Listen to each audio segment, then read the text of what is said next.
Welcome, everybody. For today's program, we are actually going to be discussing the Genealogy Center's website involving the digital collections that are available on the website. This is the Genealogy Center's website. And so when you are here, you have a number of ways you could access the free databases that we are going to discuss today. So one of those ways is not to actually log in. I want to stress this to you. Everyone sees that button at the top of the genealogycenter.org website, and they think, oh no, I have to have a login. I have to have a card. I have to have a way to get into this. And you do not. What you actually do to get to the free databases is you ignore that button. What you are going to do instead is click on the Explore Genealogy tab that's running across the top of the screen. And when you do, this drop down appears and select Our Resources. So that's one way of accessing the free databases.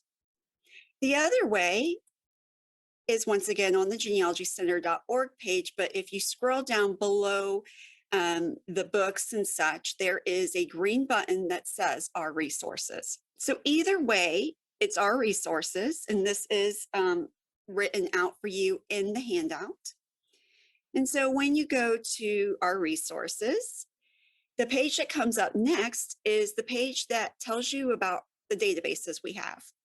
So you're going to notice there is free databases and on-site databases. On-site means you physically need to be on site to use them, means you physically need to be at an ACPL location, and these are the licensed databases. So we are going to ignore those because we are interested today in the free databases.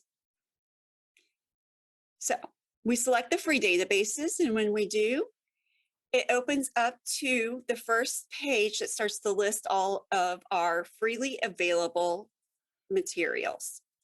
Now notice the thing I'm highlighting here on the screen. It's very, very critically important that these are free for you to use anywhere. So you can use this from your home. You can use this from the library. You can use this while you are on vacation on a beach. You can use this wherever you want for free. Now, why would you want to look at the Genealogy Center's free databases? Well, just to tell you, they are a wealth of information that a lot of people don't think about. It's sort of we are sort of that net that's under all the bigger databases like Ancestry and Family Search. They're able to get all these big collections. But then there's all of us researchers out there, and we have our little personal collections of material for families or for our locales. Who collects that material? Well, the Genealogy Center does. And that's how we've created our databases, is people loaning us or donating to us these little collections of material. And so we now have more than 5 million, I want to repeat that, more than 5 million items available for free for you to access off of our free databases. So hopefully that tempts you to consider coming and checking out this digital collection. So we are going to break down these collections based on different types of material. So we're going to first focus on what resources are available based on location. So first up, we are going to discuss Allen County, Indiana resources because our library is housed in Allen County. So it makes perfect sense why we would have a collection like this. But I will say, for those of you who are going, oh, I don't have family in Allen County, I don't have family in Indiana, just bear with me, I promise. So, but for those of you who are researching for people in Allen County, this is one of our databases we have available. And I'm just going to kind of quickly show you, this is not all encompassing because, well, it constantly changes as we get more material. But this is just to show you the different types of records we have. So as you can see, there's just been a number of different types of records we all would be interested in as researchers. And so here I'm highlighting the materials for the Gethsemane Evangelical Lutheran Church records for 1958 through 2004. When you go and click on this, you actually get information about where these records came from. So this was actually compiled by just an everyday researcher.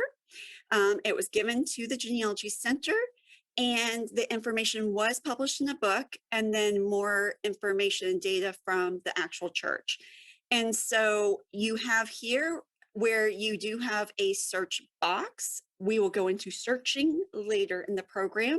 Right now, I just want to kind of highlight what you can find, but you'll start to notice that there are these search boxes throughout once you select a type of record or collection you're interested in.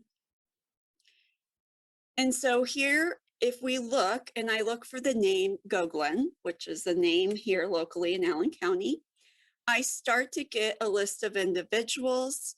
I get information that has been abstracted from the records from the church. And the thing with this is sort of an Excel database that has been converted online. And so as you're looking at it, you get some birth information, baptismal, names of sponsors. You get information pertaining to parents, spouses, so forth. And so you may be going, so I have to wade through all of this. And what does this really tell me? Yes, you do have to wade through it. I'm not gonna deny that, but you're going to want to wade through it because yes, this is an abstract that's in this table format. But if you take this information and you start really paying attention to what it's saying, then you can actually pull it all together. So using this information, I created a family tree. So just to show you, I was actually able to take a family tree based on what I just showed you on the screen. So I was able to find that James Pepler, I do not have his wife's name because in church records, she's listed as Mrs. Pepler. But I found out that their daughter was Jean and she married Harold Frederick Gogolin. And the fact that I'm given his birth and death dates. And then I'm given their children and look at their birth dates. Some of them I've got marriage dates. And for one of them, I have a death date. And then based on that, I have who they married and their children. And it just continues. And so as you can see here, I have a number of details that I could actually create this family tree here off of what I had shown you. That was those tables, that what was an Excel spreadsheet with details pertaining to births, baptismals, marriages, death dates. And I was able, based on the details provided on those tables, to actually recreate a family tree for this particular family that attended this church. Look at this. We have multiple generations here just from those tables. So this is one of the kinds of things you can find some details in those tables and go from there, learn more about the family to start following new steps based on these details that you discovered. And not only that, I know that, well, this particular church has this family information, has more information about this family. And on that first page, what we call a splash page, it told me the address of the church for me to contact to get more information, see about more records. If this was your family, you would be just, I would hope, you would be really super excited right now. This is one of those things that you can discover in the free databases. Other materials include ethnic resources, different kinds of historical records. Our historical records pertaining to the Allen County region. We're very proud of our collection. One of the big collections we are thoroughly excited about is the General Electric collection. General Electric used to have a rather large plant here in Fort Wayne, in which it was the prominent employer for a number of individuals, number of generations of families. And so to be able, even though the plant has closed down, to be able to have worked with the individuals to acquire different materials from those who worked there, this is a great local resource and a great genealogical resource. This is just to show you some of the types of materials that are available in this collection, like scrapbooks, photographs, all kinds of different memorabilia, anniversaries, record books. I mean, there's just so much here. Such as these big companies, they sometimes had sports teams. So here we have where we can actually look through various sports teams and sports leagues that General Electric was actually hosting for its employees. Here we have baseball, in which they also were responsible for sponsoring a number of Little League teams. So here we have the years unknown, but look, here we have the Little League regional winners. And so if we got the names of all these individuals, can you imagine having a Little League photo for an ancestor or for a family member? We also have, once again, more of the Little League regional winners involving them being in a locale. Another thing we have are a number of photographs. So because we spend so much time at work, this is amazing to be able to see when the company sponsored like different parties and events. And so to be able to see the photographs of the individuals on their leisurely time, even though they're still with their colleagues, their coworkers. But look at this. Can you imagine if you found this for your family? Along with the various scrapbooks for the particular employees, they had newsletters that they published, in which this newsletter here, for example, in 1967, has a listing of those who were celebrating service anniversaries. So you actually get a breakdown of individuals and their anniversary dates and number of years that they have worked for the company. Another newsletter, this one from 1976, actually has clippings from the newsletter in which they talk about the blood drive. They talk about the different campaigns they were involved in. I mean, could you imagine, especially the poor gentleman here who has his arm out and they're looking like they're discussing something about the blood drive. Think about that if that was your family. We also have a number of institutional records, military records, we have school records, just a wide range of materials for Fort Wayne, Allen County for you to consider. So next up in our location-specific databases is what we call our community album. Now, the community album is actually what you would think of as a virtual scrapbook. It hosts more than 120 collections, and those collections are wide-ranging from not only Allen County, but actually including all of Northeast Indiana. And so in this collection here, we have what it looks like when you first go into it, because like I said, it's a virtual scrapbook. And so you get things like firefighter photographs. You get things pertaining to the Lincoln Library. But like I said, there's more than 120 databases just in this collection for Northeast Indiana. So one thing we are quite proud of is the local ABC Channel 21 had these country stories in which Eric Olson was the gentleman who used to do these for the news, in which it was a lot of stuff about the local community in the Northeast region of Indiana. And so when he retired, we actually were able to get these recordings to put on our site. So here, oh, sorry. So here we have this collection of these videos that he had done about the local region. Also, another prominent employer here in Fort Wayne, Allen County, was International Harvester, in which they had numerous publications that they created for their employees. And so these have so much information about the families who worked for International Harvester, once again, over generations, as well as information about the actual company. So your ancestor or your family member and their involvement with the industry they worked for.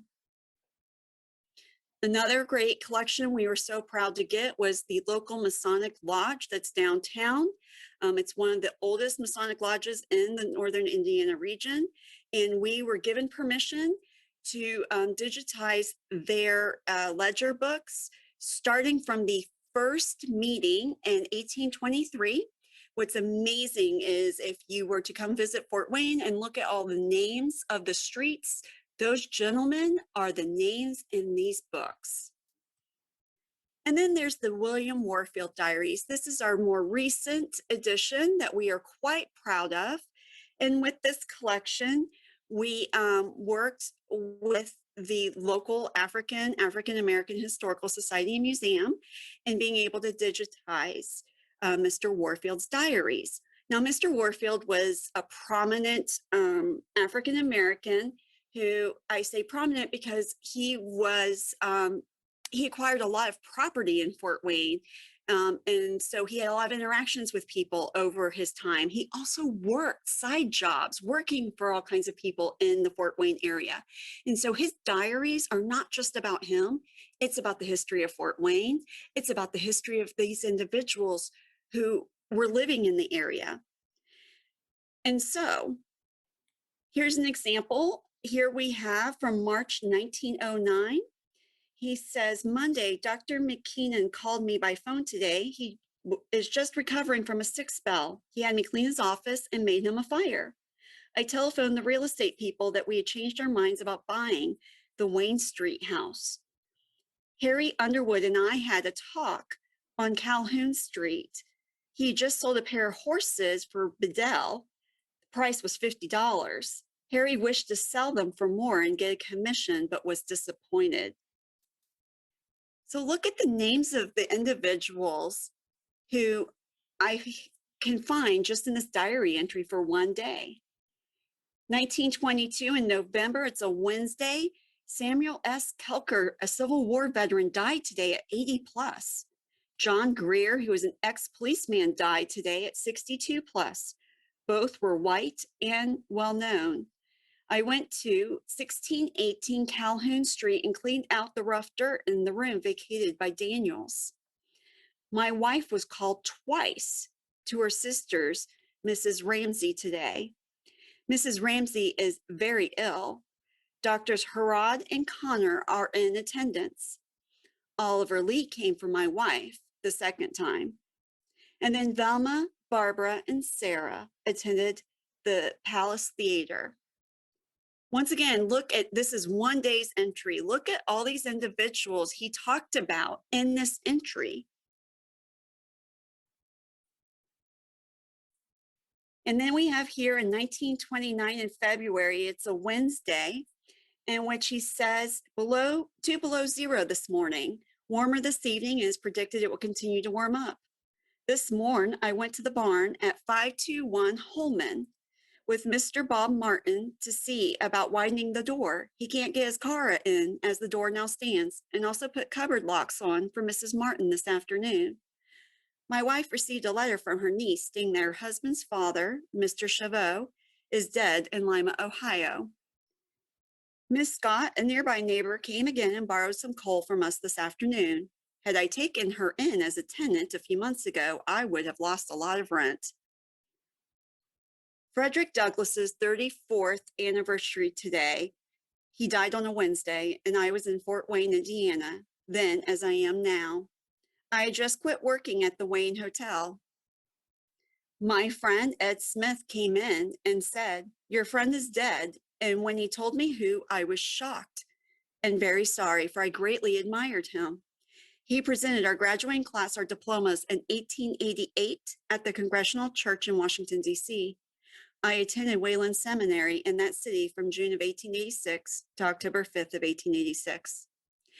So based on this 1929 entry, here, once again, he's listing individuals in the Fort Wayne community, but he's also having a memory of finding out about the death of Frederick Douglass, a prominent historical figure in the African American community. And it's the 34th anniversary. But he's also recalling the fact of why it touched him so much about this death, because the fact that he actually met Frederick Douglass back in the 1880s when he graduated from seminary. All of this in one entry in February of 1929. This brings history to life, to the locale, to Fort Wayne for this example. People did not live in a vacuum. They had friends, they had colleagues, they had their neighbors, people they went to church with, so forth.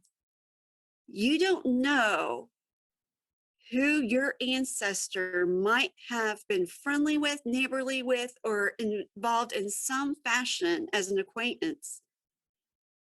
And you don't know if that person, that friend, that neighbor, that acquaintance wrote about your ancestor. So just want to put that in your ear for you to think about. Another resource we have that is location specific is our Indiana resources. Now for this collection, we start off very general, and then we move into statewide material, including this fabulous resource that a researcher and former librarian had created called the Indiana's African American Settlements. This actually, if you read the whole beginning statement, when you go into this database, you'll see that it's actually talking about the African Americans who moved from the South up into Indiana because of the Quaker movement. And a lot of the people came from North Carolina, but were originally from Virginia, Kentucky, and Tennessee, and eventually made their way into Indiana. And so using a number of different types of records, our former colleague actually created this database. And so using this database, I could search for the Roberts family, and there's going to be a lot of Roberts listed here. But here's the thing, once again, going through, looking at the critical details, notice on the notes section over on the far right, it also provides you possible other surnames that the individual used, possible other given names that the person used.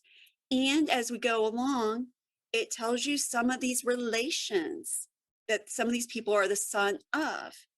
So following not all of the Roberts, but following a certain trail for a certain family, for James the First, who is listed at the top right here, I was able to start to recreate a family tree once again off of this table of details. So once again, I'm just taking what's here on the website, which is this table, but reading these details and trying to make sense of it. I'm a visual person, so I have to actually make it into a family tree for it to make sense for me. So here I had the Roberts family with James First from Northampton, North Carolina. Then the breakdown of each of his children, including some of them with their birth years or their death years. starting to see where they started to settle in Indiana. Using some of this detail, found out that his son Kitchen had his children. Children were born in North Carolina, but as you can start to see, the children settled in the same region of Indiana. Same thing with his son Jonathan, except this time the children are settling in Hamilton, Indiana. Then his grandson Wiley and all of Wiley's children, including, we have a marriage here, including the wife's maiden name. I want you to think about that for a moment. This is an African-American family who migrated from North Carolina to Indiana. And look at these dates. We're talking about the early 1800s. And then his great-grandson Elias and the breakdown of his family. So based on this, we have 5 generations of an African-American family migrating from North Carolina to Indiana just from reading, paying attention to that table, paying attention to the details.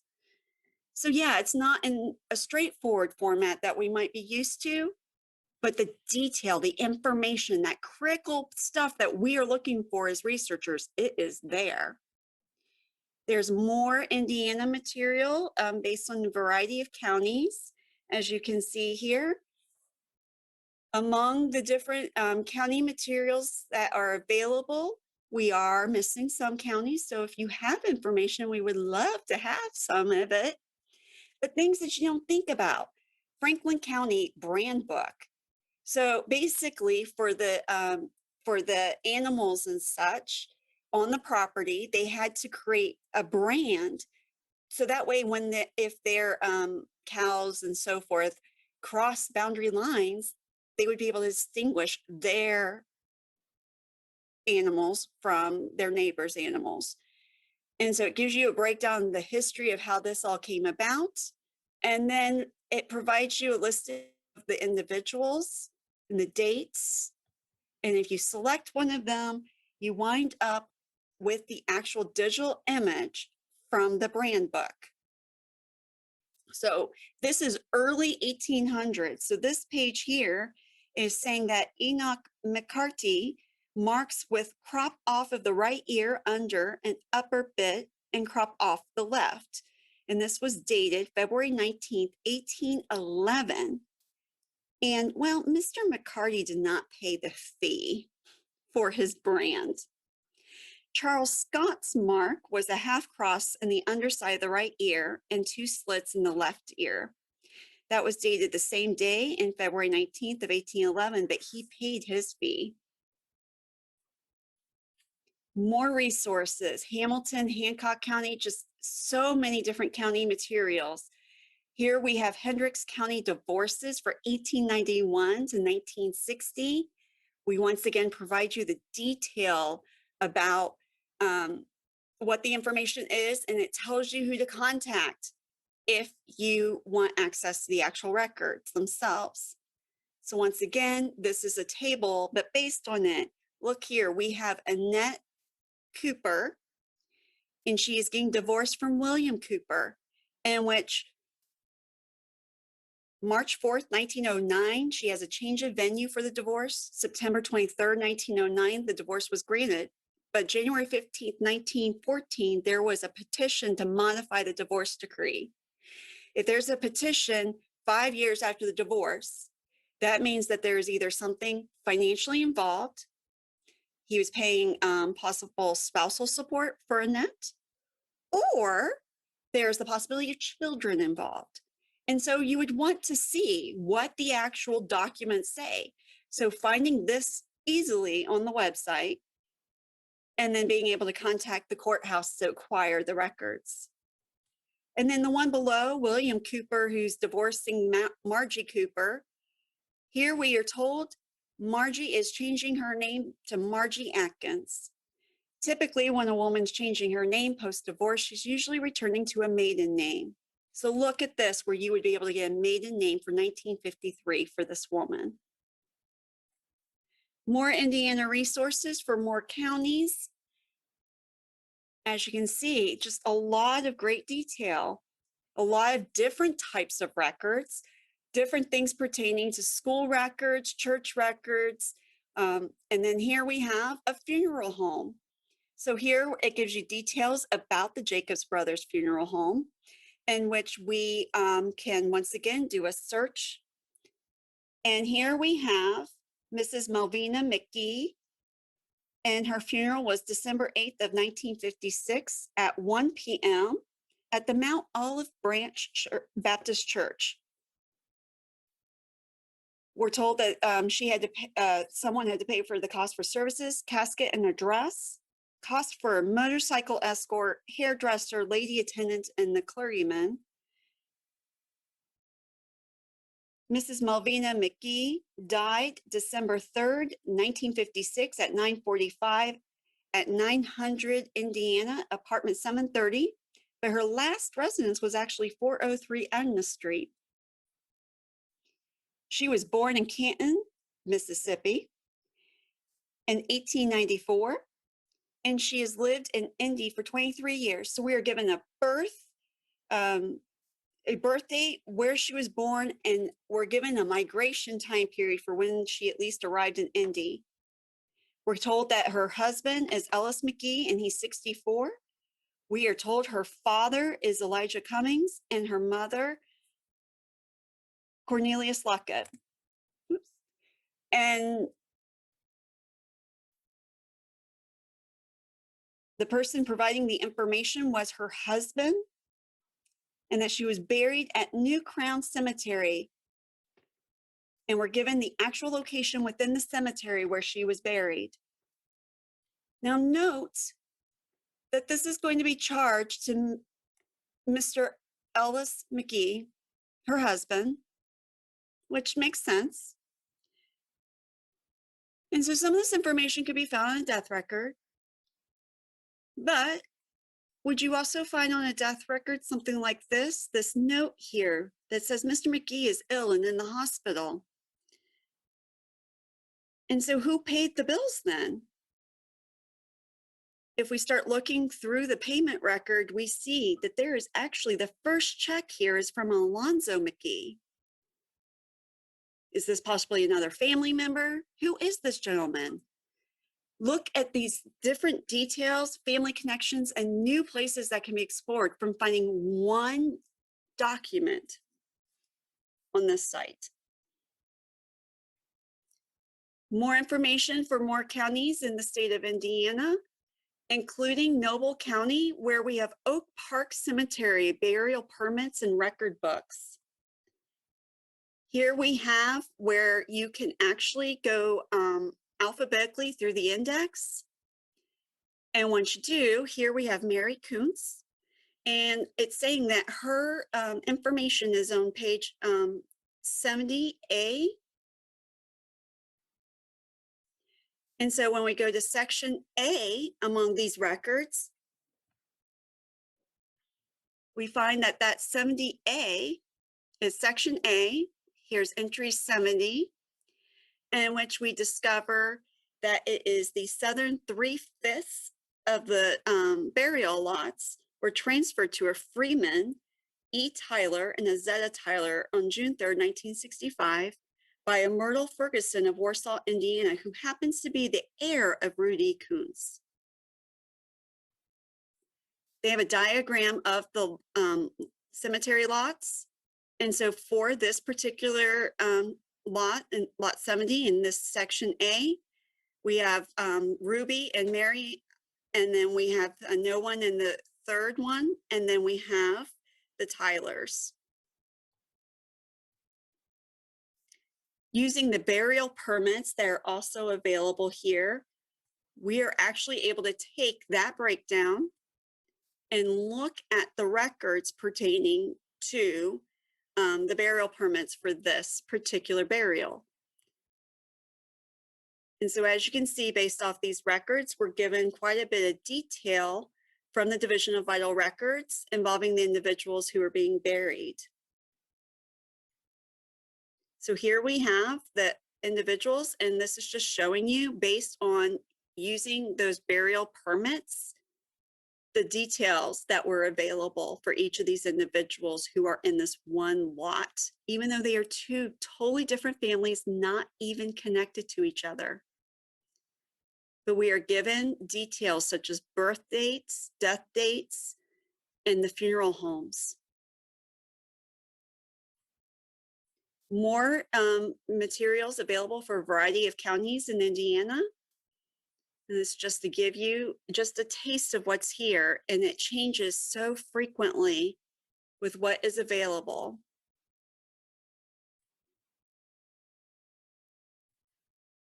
So here we have Whitley County, in which we have the Eberhard Lutheran Church records, in which it talks about the fact that these are handwritten records, which, as you can see, they really are handwritten and a little difficult to read.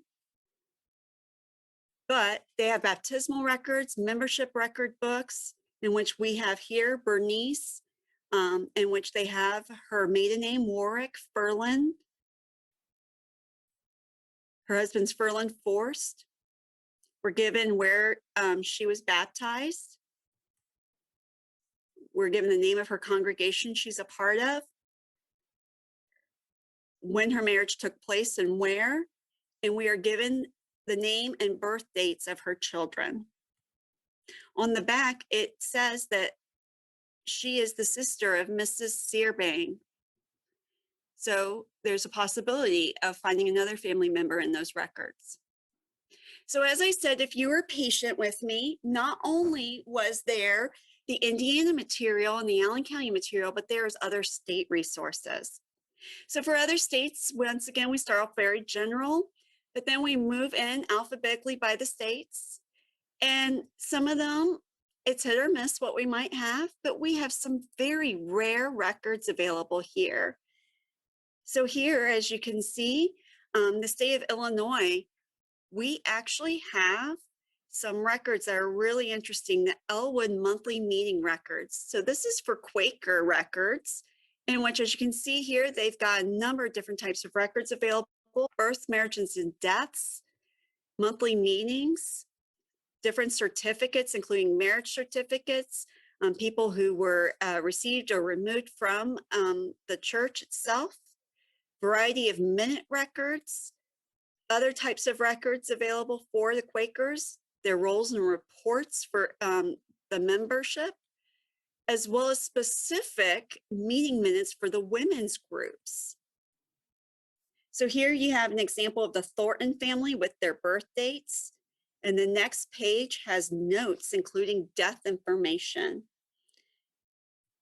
Based on that half page, you can create a family tree again, in which you have here Joshua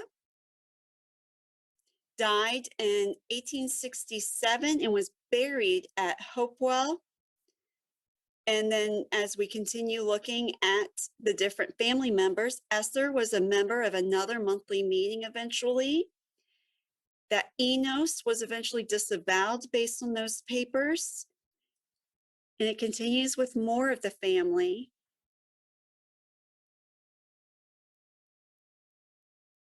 And then we finally see that John died in 1864. So as you can see, once again, just taking a half page from these ledger books and being able to pull a family unit together.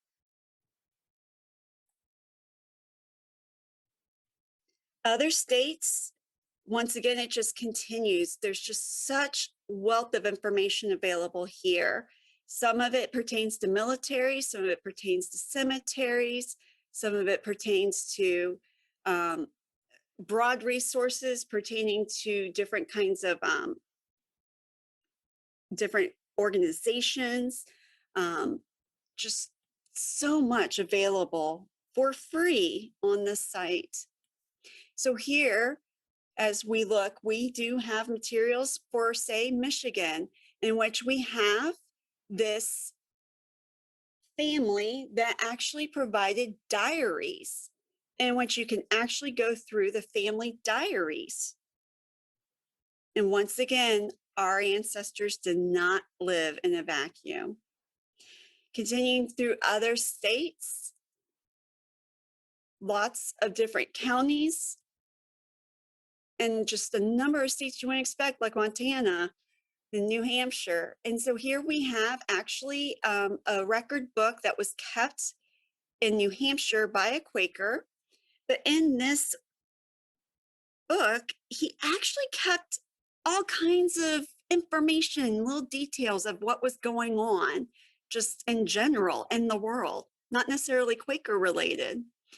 So here's an example where it is executions and murder, in which he talks about James McGee, alias James McKick, who murdered Deputy Warden Galen C. Walker in the state prison, Charleston, and was executed 2 minutes past 1 o'clock this forenoon in the rotunda of the Suffolk County Jail on North Street.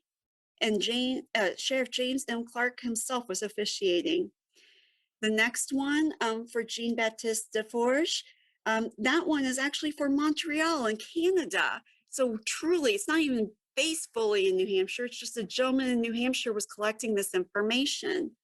He also collected family records of marriages. And so from this, we have the fact that Marble Osborne, son of Jonathan and Esther Osborne of Danvers, Essex, Massachusetts, was married to Elizabeth Hanson of Dover, New Hampshire in 1781. Their son, John Osborne, married an Eliza Allen, who was a daughter of Walter and Mehitabel Allen of Smithfield, Rhode Island in 1816. And then the elder Marble Osborne once again got married a second time to a Mary Knox of Dover, New Hampshire in 1784. And their daughter, Hannah Osborne, married a William Wilbur, who was the son of William and Anna Wilbur of Huntington in Rhode Island in 1831. So looking at this, you have a breakdown of multiple locations, multiple families, including the in-laws for this specific family. Other state resources, continuing on, number of other states, we just continue going alphabetically through the US. And we just have such wonderful resources, and they truly are from researchers such as yourself who have either collected or found information that they want to donate or provide or loan. So here for Ohio, for example, in Toledo, this is a record for the Lloyd Brothers Walker Company Monument Company, in which the individuals are listed for the names that were on the monument, those who paid for the monument, the birth and death of the individual who was named on the monument, which cemetery the monument was erected for, and the date. And then you're given actual breakdowns involving the actual creation of the tombstone, what kind of material was used, what kind of font was used, what was specifically requested to be written on it. Number of other state materials available as well, in which we have Jesse Carpenter, who was a doctor in Vermont, in which you actually, as you look at this information where we have people from Indianapolis and Spencerville, Indiana donated this, in which this is actually a medical journal. Look at this writing. This is from 1809. This is Asahel Davidson, in which it's dated October of 1809 to May of 1811, in which the top line for that first entry was to vaccinate 7 of your family. The next page was for Zacchaeus Morehouse. This is from 1805 to 1808, in which there are several entries to visit of obstetric operation. That immediately leads us to the understanding that there was a birth. And so that leads us to information about the possibility of there being more records about the Morehouses. Other materials for other states are available. And once again, these are just a taste of what is available for other states.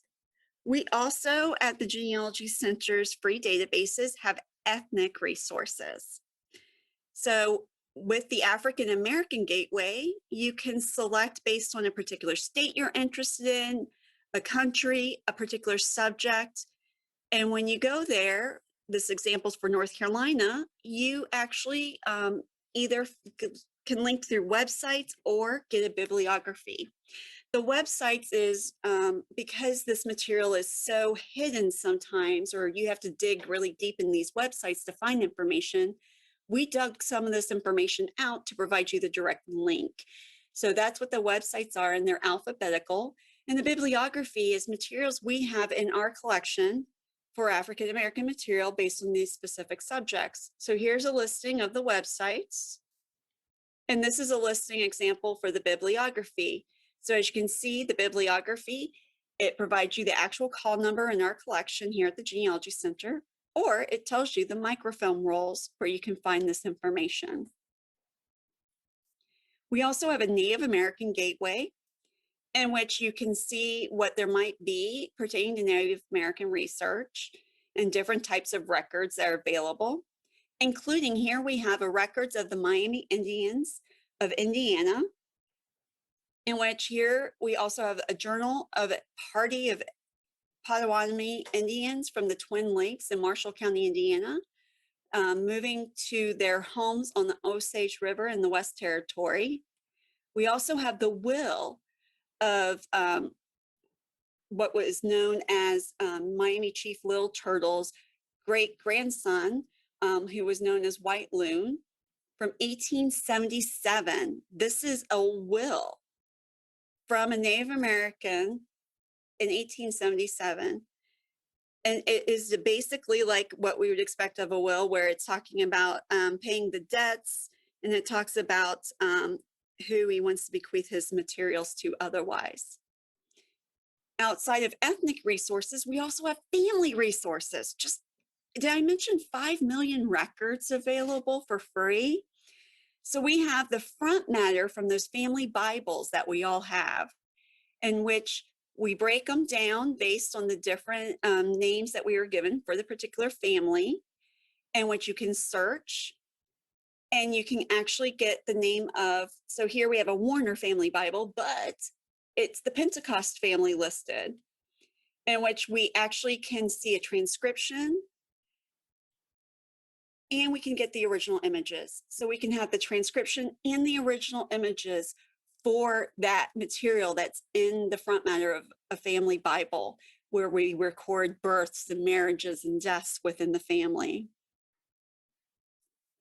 Family resources is where we have researchers, just like any of us, who have collected family history material or have written our own family histories. And so it's based on the surname for the family history. And so just for an example, if we were going to look for the Anderson family, this is just to show one type where you could search within here for the name Ruth, in which it then tells you the text, in which you can kind of start to look for Ruth and try to see if this is the Ruth you're interested in, and click on the link and actually go to that particular page to see what it says about the family. Once again, it just takes you to the page so you can find out more about the family. Just for the Anderson family, to show you a breakdown of the differences, we have one that's here on one specific family. Here's on the Nickum family, but features Anderson. Here's another one for a different Anderson family.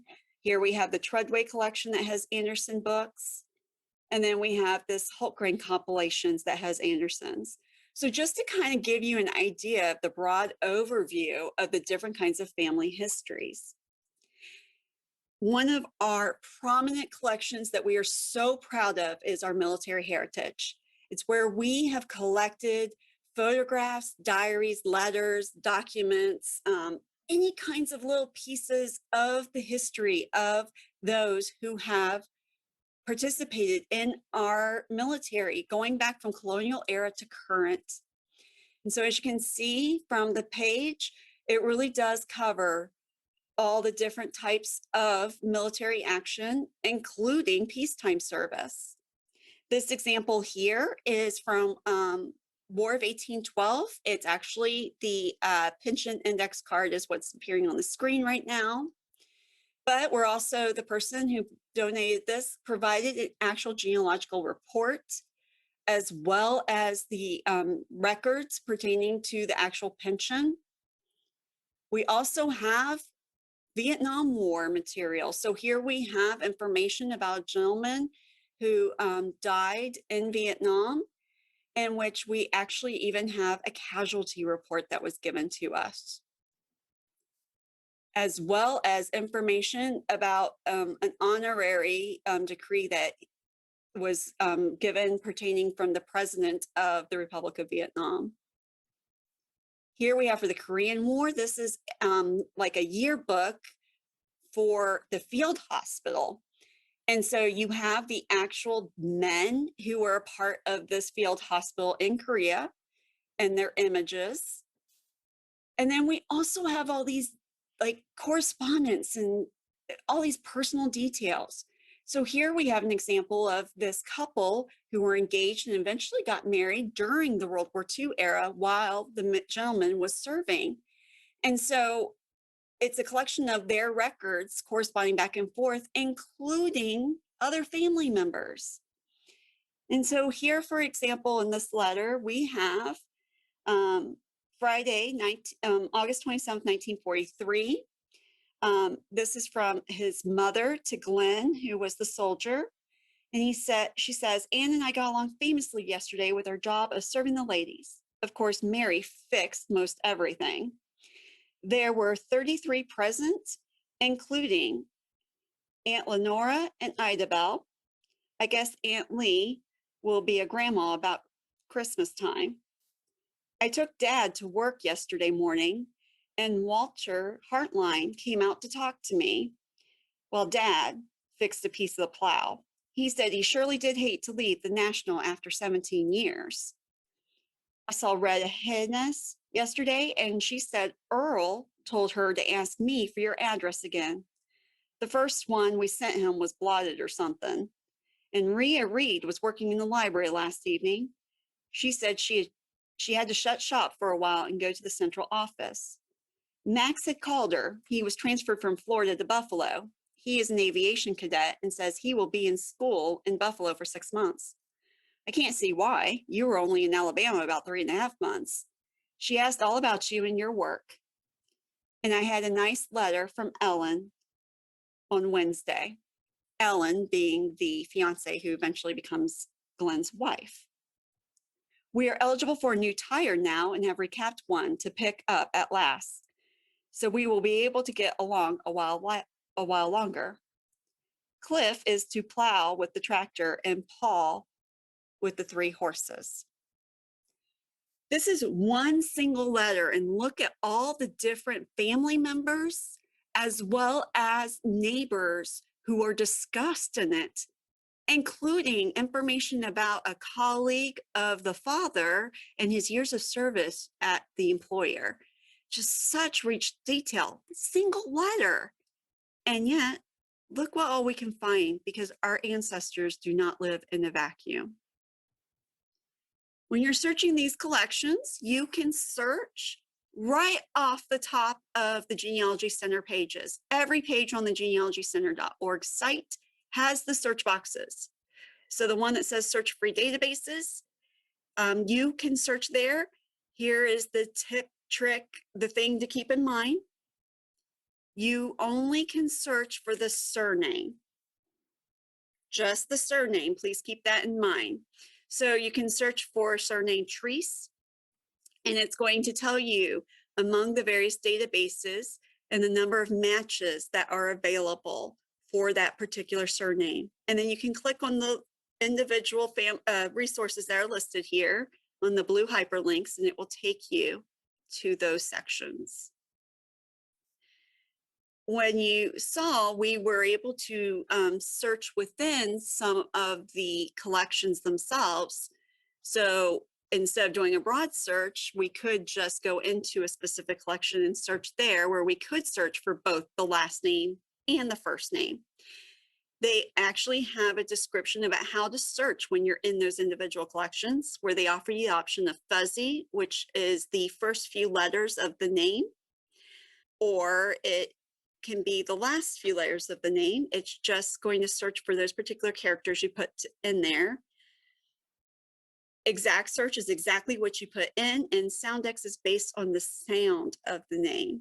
So for a name like Johnson, an exact search is just going to give you Johnson.